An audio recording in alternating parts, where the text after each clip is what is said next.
ये दुकान के एक विवाद को लेकर दो पक्षों में कल रात को लड़ाई हुई, जिसमें फायर हुआ और एक व्यक्ति की मौके पर मौत हो गई और दूसरे व्यक्ति को हॉस्पिटल ले जाया गया, वहाँ उसकी डेथ हुई है। और दोषियों को जल्दी पकड़कर और उनके खिलाफ जेल भेजा जाएगा। ये कोई प्रॉपर्टी का मामला चल रहा सामने, और ये प्रॉपर्टी बैंक में मॉर्गेज थी और बैंक से मॉर्गेज के बाद ऑक्शन में उन्होंने ली, ऐसी जानकारी मिल रही है। और जब वो कब्जा लेने के लिए आए, न्यायालय से जीत गए, तो उसके बाद ये घटनाक्रम घटित हुआ है। ये भविष्य के घर में और पुलिस की जांच का विषय है कि किस प्रकार से गुरमेश सिंह और उसके पुत्र मनप्रीत की हत्या हो गई। दो लोग मौके पे एक्सपायर कर गए और कौन लोग मारने वाले हैं ये जांच पड़ताल में क्लियर होगा। और वास्तव में इस शहर की स्थिति बहुत दुर्भाग्यपूर्ण है। अगर पुलिस ने समय रहते कठोर कदम नहीं उठाए तो ये लोग एक एक करके मरने चालू हो जाएंगे और अराजकता, अशांति इस समाज के अंदर बढ़ती जाएगी। हम सब लोग उसके जिम्मेदार हैं। हमारी नॉलेज में घटनाक्रम होता तो बैठ के समझौता करके और कोई ना कोई रास्ता निकाल दिया होता, लेकिन ईश्वर को जो मंजूर है, परम पिता परमात्मा के सामने ये इस प्रकार के घटनाक्रम हो रहे हैं। तो मैं तो चाहता हूँ पुलिसिया रवैया जो है वो और टाइट होना चाहिए। भ्रष्टाचार से रहित होकर जब हम काम करेंगे तो कोई ना कोई रिजल्ट आएगा। और ये जो हत्या हुई है ये बहुत दुर्भाग्यपूर्ण है। रोज ही रोज कुछ ना कुछ सुबह होता है, हम सोए होते हैं बिस्तर में और हमें सूचना आती है तत्काल आइए और जाना। देखिए, समाज अब रुद्रपुर का वो नहीं रहा जो पहले था। मैं भी राजकुमार जी की मैं बात सुन रहा था। कई बार ऐसी चीजें होती हैं तो यही ये सब भी रहते हैं, हम भी रहते हैं, तो गल्ला मंडी में निपट जाती है। कोई गिरीश अंकल क्या निपट जाती है, कोई कहाँ निपट जाती है, किसी को कोई निपटा देता है। तो वो जो स्प्रिंग है वो खत्म हो गया हमारे यहाँ से। तो अब ये सब इतना बड़ा नुकसान, इतनी लोमहर्षक हत्याकांड। मैं चाय पी रहा था जिम जाने के लिए, तभी मैंने अर्जुन आपको फोन किया कि ये, मैंने कहा अरे ये क्या हुआ, तो इन्होंने बताया ऐसे ऐसे। ये बहुत दुखद घटनाक्रम है और निश्चित रूप से पूरे समाज में डर भय का वातावरण है। और इसमें ये बात भी निश्चित है, जिस परिवार ने आवेश में ये काम किया है वो भी पूरा का पूरा बर्बाद निश्चित रूप से हो गया है, क्योंकि अब बहुत सख्त पुलिसिंग है। तो ये सब चीजें जो बैठ के सुलझ हो सकती थी वो आज ऐसे दोनों के दोनों, इतना पिता पुत्र का देहांत हुआ है, गम में पूरा समाज है। तो हम तो बड़ी शोक संवेदना व्यक्त करते हैं। क्या मानते हैं, तरह से सुबह उठते ही कोई ना कोई नई घटना सुनने को मिलती है रुद्रपुर में, खौफ पुलिस का है क्या नहीं है?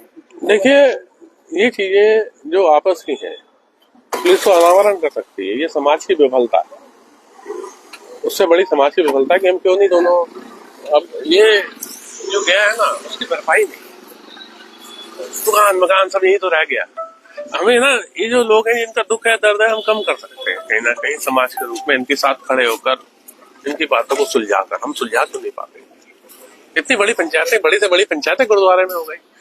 वो शर्मा परिवार और वो जो चीमा परिवार का झगड़ा, जिसमें वो आखिर में सुलझाना, बातचीत करनी पड़ेगी। लेकिन ये पहले इतना बड़ा दुख है, मैं कह नहीं सकता, बहुत बड़ा दुख है और रुद्रपुर के लिए काला दिन है।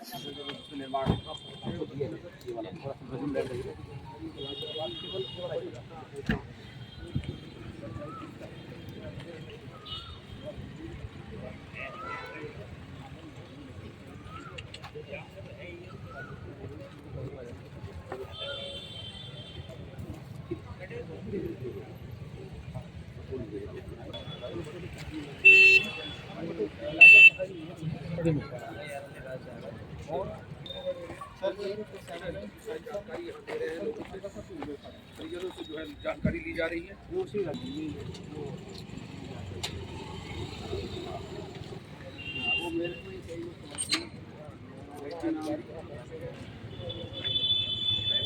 आज की घटना ये बताई जा रही है कि रात को जो चुपता किया, क्या किया, बैंक का मामला था। दोनों पार्टी आमने सामने हुई और हत्या हो चुकी है।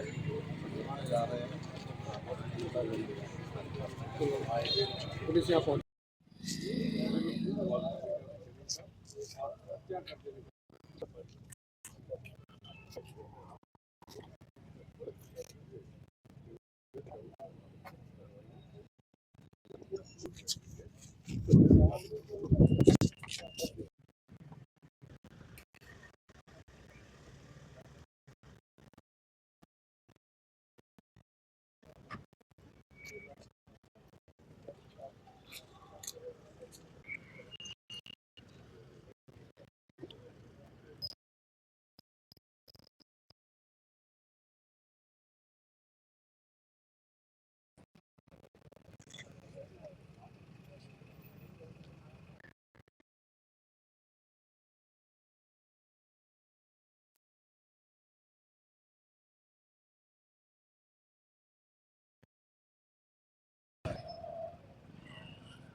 और इन्होंने लेडीज